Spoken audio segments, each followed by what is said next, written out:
그런데 한 100년 정도가 지난 시점에서 이 로마 역사상 정말 가장 치욕적인 사건 중에 하나로 기록되는 사건이 발생을 하게 되는데요.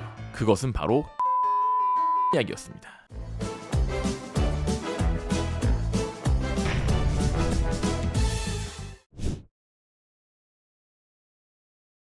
안녕하세요. 쉽지만 깊이 있게 과학과 세계사의 춘닥터입니다. 자, 많은 분들이 로마 하면 굉장히 위대한 제국, 그리고 당대 최강의 패권 국가, 이런 이미지들을 굉장히 많이 떠올리시죠. 그런데 사실 로마는 생각보다 오랜 기간 동안 최강자의 자리가 아니라 바로 언더독의 위치에서 굉장히 힘겹게 오랜 기간을 버텨왔던 그런 나라입니다. 그렇기 때문에 오죽하면 로마는 하루아침에 이루어지지 않았다라는 격언이 있는 것이죠. 그래서 오늘 바로 춘닥터가 할 이야기도 이렇게 로마가 하루아침에 이루어지지 않고 굉장히 고생을 많이 하던 시절, 바로 로마 공화정 초기에 관한 이야기를 하려고 합니다. 바로 시작하시죠. 자, 로마라는 나라는 좀 특이하게 3번의 체계 변화를 가져왔던 나라입니다. 쉽게 말해서 3단 변신 같은 거죠. 그렇다면 어떻게 3단 변신을 했느냐? 첫 번째가 바로 로마 왕정, 그리고 두 번째가 오늘 이야기할 로마 공화정, 그리고 마지막 세 번째가 위대한 제국 시절로 알려진 로마 제정입니다. 쉽게 말해서 로마 왕정은 그냥 왕이 다스렸던 시절, 그리고 로마 공화정은 소수 엘리트라고 하죠. 이 귀족들과 원로원이 나라를 다스렸던 시절을 이야기합니다. 그리고 마지막 로마 제정 같은 경우에는 굉장히 넓은 대제국인 로마를 한 명의 1인자 황제가 다스렸던 시기를 말하죠. 그래서 그냥 단순하게 생각을 하시면 왕이 다스렸냐, 귀족이 다스렸냐, 아니면 황제가 다스렸냐, 이렇게 생각을 하시면 될 것 같습니다. 자, 그렇다면 오늘 이야기할 로마 공화정 초기는 어떤 시기였을까요? 바로 기원전 500년 정도의 시기라고 보시면 되겠는데요. 지금으로부터 약 2500년 전이니까 굉장히 오래된 시기죠. 자, 이때 당시만 하더라도 일단 로마 같은 경우 굉장히 작은 도시국가 형태의 나라였습니다. 게다가 로마 왕정에서 로마 공화정으로 이 체제가 바뀐 지 얼마 안 된 상황이었기 때문에 사실 정치적으로도 굉장히 좀 불안정한 시기였죠. 그래서 이 시기에 로마는 밖으로는 끊임없는 외적들과 전쟁을 치러야 하는 상황이었고, 또 안으로는 정치적인 안정, 체제의 안정을 가져야 했던, 말 그대로 이 내우외환이라고 하죠. 이 밖과 안이 모두 불안정하고 힘든 시기였다고 할 수 있습니다. 자, 그렇다면 그 중에서도 로마 공화정 초기에 가장 큰 문제는 과연 무엇이었을까요? 그것은 바로 귀족과 평민 간의 갈등이었습니다.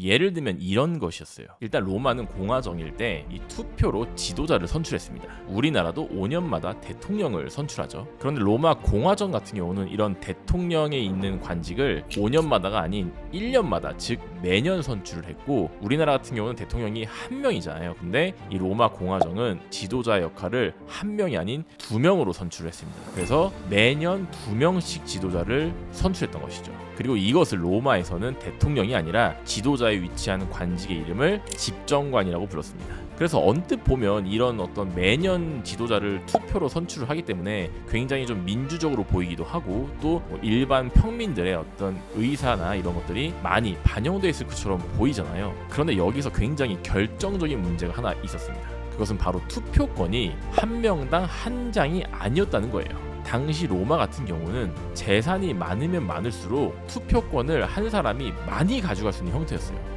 이렇게 되면 예를 들어 굉장히 재산이 많은 귀족 같은 경우는 투표권의 장수가 한 사람이 1000장을 갖고 있기도 한 그런 형태를 띈 것이죠. 이렇게 되면 아까도 말씀드린 것처럼 집정관 같은 지도자를 뽑거나, 아니면 나라에 있는 중대한 일을 투표로 결정한다고 할 때 한 명당 한 표가 아니기 때문에 훨씬 더 귀족들이 재산이 많았고 표수도 많았겠죠. 그래서 이런 중대한 결정들을 귀족들의 마음대로 할 수 있었던 부분이 있었던 것입니다. 게다가 이런 투표로 선출되는 그런 공직자들도 대부분 이 인재 풀이 다 귀족이었어요.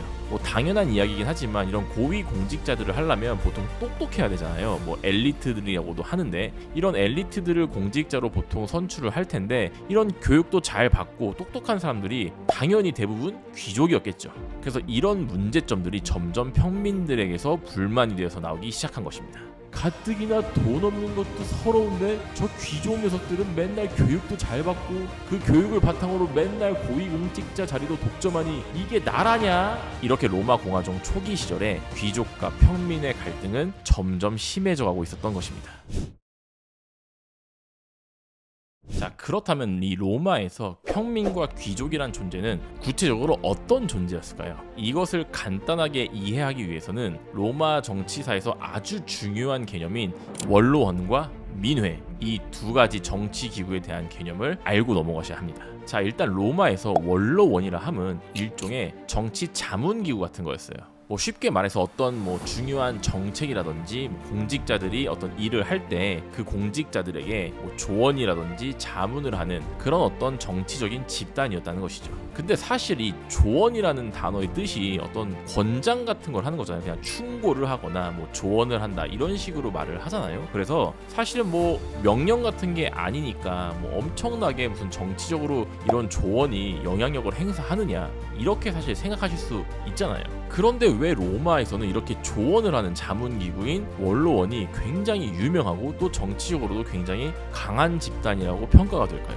그것은 바로 원로원 자체가 굉장히 힘을 많이 갖고 있는 귀족들, 그리고 퇴임을 한 엘리트 공직자 출신의 귀족들로 이루어진 집단이었기 때문입니다. 흔히 인맥 정치라고 하잖아요. 이 로마 원로원 같은 경우는 아까도 말씀드렸듯이 굉장히 힘을 많이 갖고 있는, 정치적으로나 경제적으로나 힘을 많이 갖고 있는 인물들이 많이 모여 있었기 때문에 그들의 입김이 굉장히 강했던 것이죠. 똑같은 조언이라도 결국 조언이 아닌 것이죠. 그렇게 해서 이 로마 공화정의 꽃이라고 불리는 이 원로원은 말 그대로 소수 엘리트 집단이 주도해서 정치를 하는 것, 이것의 굉장히 교과서적인 모습이었다고 평가를 받고 있어요. 자, 그런데 이 로마 공화정에서는 이 막강한 힘을 가진 원로원과 라이벌이 되는 정치 기구가 하나 더 있었는데요. 그게 바로 아까 말씀드린 로마 민회입니다.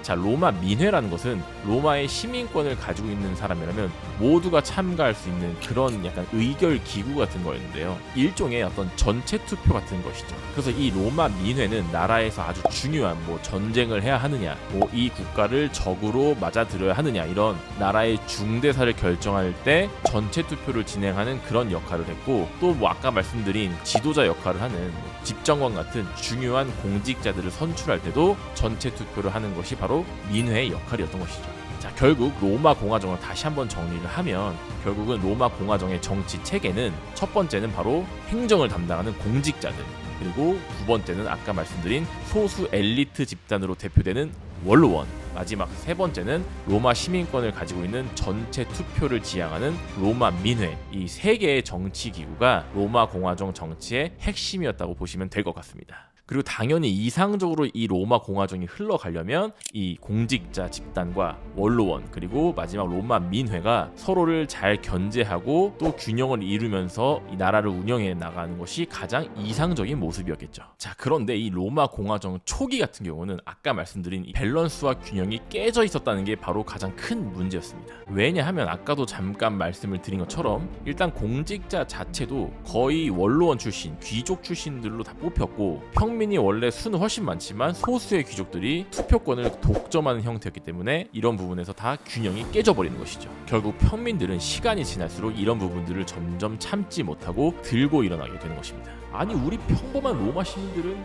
맨날 전쟁 나가면 나가서 싸우랴, 집에 와서는 농사 지으랴, 진짜 힘들어 죽겠는데 결국 이득은 저 배부른 귀족들이 다 챙겨가네. 에라이 더러워서 못 살겠다. 우리도 이제 더 이상 나라를 위해 싸우는 것 따위 그만하겠어. 이렇게 해서 로마의 일반 평민들은 전쟁터에 나가서 싸우는 것을 거부하기 시작하였고, 그것이 바로 군대 파업이었던 것이죠. 이게 굉장히 중요한 이유가 당시 로마는 주변 외적들로부터 끊임없이 공격을 받는 상황이었고 계속 전쟁을 해야만 나라를 지킬 수 있는 상황이었어요. 그런데 절대 다수를 차지하는 이 평민들이 군대 파업을 해버리면 당연히 로마는 전쟁을 수행할 수가 없겠죠.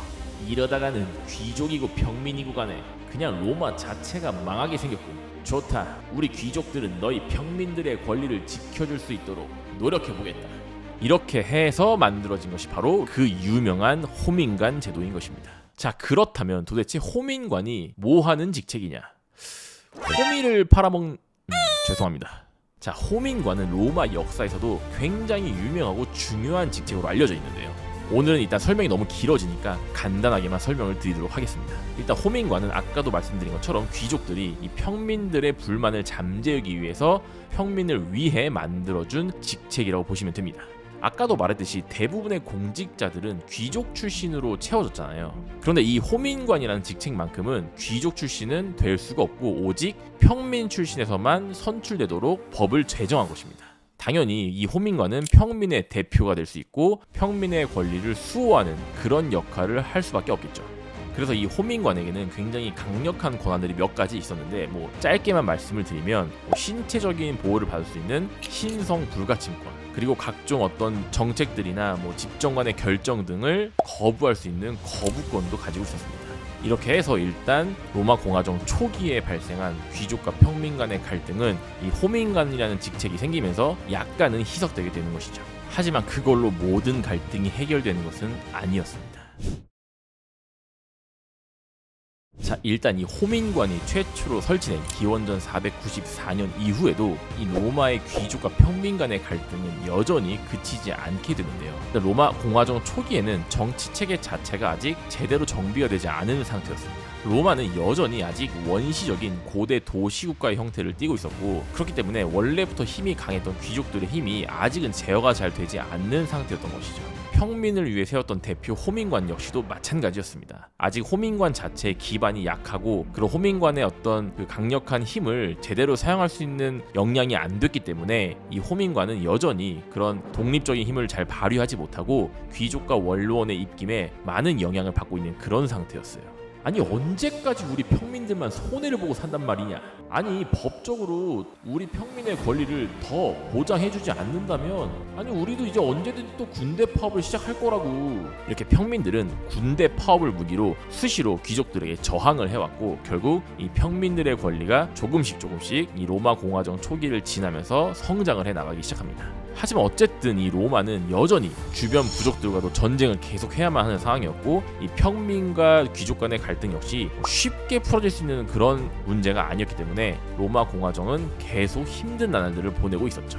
그리고 이런 상황은 무려 한 100년 정도가 계속 지속이 되는 상황이었어요. 그래서 끊임없이 밖으로도 싸우고 내부적으로도 갈등하고 이런 시기를 계속 질질질 로마 공화정 시기에 보냈던 것입니다. 그런데 한 100년 정도가 지난 시점에서 이 로마 역사상 정말 가장 치욕적인 사건 중에 하나로 기록되는 사건이 발생을 하게 되는데요. 그것은 바로 켈트족의 침략이었습니다. 자, 켈트족은 이 고대 시대에 유럽을 거의 지배했던 민족이라고 할 수 있는데요. 일단 이 기원 전이었죠. 이 고대 시대에는 유럽이 아직은 많이 문명화가 되지 않은 그런 땅이었습니다. 자, 일단 땅이 개간돼서 농사를 짓고 그리고 그런 것들을 기반으로 도시가 생기고 이런 것들을 보통 문명화되었다고 표현을 하는데요. 그런데 당시 고대 유럽 같은 경우는 이탈리아의 로마나 에트루리아라든지 아니면 이 발칸반도 쪽의 그리스의 도시국가들 요 정도만 어느 정도 문명화를 이룬 상태였고 대부분의 다른 유럽 땅들은 문명화를 이루지 못한 상태였어요. 그래서 이런 문명화되지 않은 유럽에서는 굉장히 울창한 숲도 많이 있었고 그리고 그곳에서 떠돌아다니는 여러 민족들이 존재했었습니다. 그리고 그 중에서도 당시에 이 서유럽과 이베리아 반도 그리고 동유럽의 일부까지도 넓게 분포했던 그 민족이 바로 그 유명한 켈트족이었던 것이죠. 이 켈트족은 일단 농경 민족이 아니었기 때문에 도시나 땅에 정착하는 그런 민족이 아니잖아요. 그래서 사냥도 하고 약탈도 하고 전쟁도 일삼는 약간 그런 특성을 가진 굉장히 호전적인 민족이었습니다. 그래서 주변에 있는 어떤 도시국가라든지 농경국가들을 침략해서 자신들이 원하는 것을 약탈하고 또 다시 떠났다가 또 와서 약탈을 하고 이런 것들이 반복되는 경우가 굉장히 많았어요. 그런데 이번에는 이 켈트족이 이탈리아 중부까지 내려와서 결국 로마까지 침공을 하게 된 것이죠. 사실은 이 로마의 위쪽인 이탈리아의 중북부 지역과 북부 지역에는 에트루리아인들이 도시를 형성하고 있었습니다. 그래서 이 에트루리아인의 세력이 일종의 방파제 역할을 하면서 이 켈트족이 로마까지 침공한 경우가 많지 않았어요. 그런데 이 에트루리아인들이 서서히 쇠퇴를 하게 되면서 이 방파제의 구멍이 뚫리게 되고 이 켈트족이 결국은 로마까지도 침공을 해오게 된 것이죠. 그런데 문제는 하필이면 또 이 켈트족이 침공할 당시에 밖으로는 외적들과 싸우느라 정신도 없었고 게다가 평민과 그 귀족이 또 심하게 갈등을 하고 있던 와중이어서 이 군대도 분열된 상태였습니다. 그래서 이렇게 로마가 국력이 분열된 상태에서 상당히 싸움도 잘하고 굉장히 호전적인 켈트족이 순간적으로 남하를 하면서 로마를 침공했으니 로마는 제대로 된 저항도 하지 못하고 결국 이 로마 시내 자체가 함락을 당하게 되는 것이죠. 근데 이게 얼마나 큰 사건이냐면 사실 이 로마의 긴 천년의 역사 중에서 이 로마 시내 자체가 함락된 경우가 사실은 이 켈트족이 최초이기도 했고 이 두 번째로 로마가 함락되는 경우는 마지막 서로마가 멸망할 당시였어요. 그러니까 로마 역사상 로마 이 시내 자체가 함락된 경우는 딱 두 번밖에 없었던 것이고 그 두 번 중에서도 사실 마지막은 멸망당할 때였으니까 로마 역사 전체를 통틀어서도 정말 손에 꼽는 대사건이었던 것이죠. 그래서 결국 로마는 정말 엄청나게 치욕스러운 그런 충격을 받을 수밖에 없었고 이 켈트족을 달래기 위해서 결국 로마는 엄청나게 많은 양의 금괴를 배상하게 됩니다. 사실 켈트족은 애초에 무슨 농경민족처럼 정착하는 그런 민족이 아니었기 때문에 이 로마 시내를 함락했지만 이 로마 도시 내에서 뭐 오랫동안 사는 게 크게 의미가 없는 상태였어요. 어차피 로마는 살려두면 또 돈과 식량을 모으겠지. 그때 가서 우리 켈트족이 또 약탈하고 이득을 취하면 그만일 것이야. 실컷 로마 시내에서 즐기고 놀았으니 이제 할 것도 없다. 일단 물러나자. 이런 생각으로 켈트족은 로마 시내에서 다시 빠져나가게 되는 것입니다. 자, 로마 역사상 정말 최악의 사건, 치욕적인 사건으로 기록된 이 켈트족의 침략 사건을 로마는 과연 앞으로 어떻게 극복해 나가게 될까요? 그 이야기는 다음 편에 또 말씀을 드리도록 하겠습니다. 영상이 유익하거나 재밌다고 느끼셨다면 구독과 좋아요, 알람 설정 잊지 마시고요. 그럼 이 춘닥터는 다음 영상에서 또 뵙도록 하겠습니다. 안녕.